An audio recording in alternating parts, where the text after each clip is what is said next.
Affinity Photo as well as Designer has got a great new feature, a move/duplicate panel, and you can also combine it to create all kinds of unique designs. How to do this in both applications. I'm just going to use a triangle, but you could use anything. So create a triangle and then create another triangle and change the colour. I've got 3 triangles.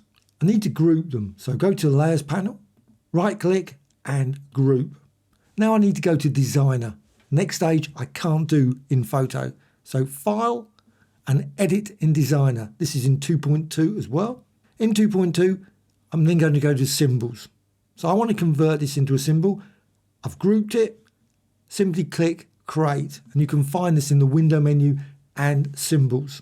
So with the symbol there, I can now go back into Photo, File and Edit in Photo. If you go to the Layers panel, you'll notice now you've got a symbol there, not a group. If you expand it out, you've got triangle, triangle and triangle. Select the symbol, go to the Move tool. With that, then go up here, Enable Transform Origin. Click that and you'll see a little crosshair. Drag that crosshair up above and position maybe somewhere like there.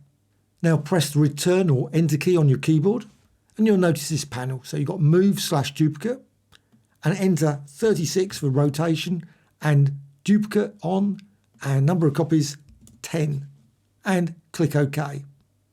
I could have created more than 10, it could be 20 or 30.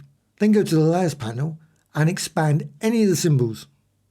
Just expand one there and I'm going to go with this triangle and you can see it's selected. Now I can resize it, and as I do that all the other symbols over here are all resized as well.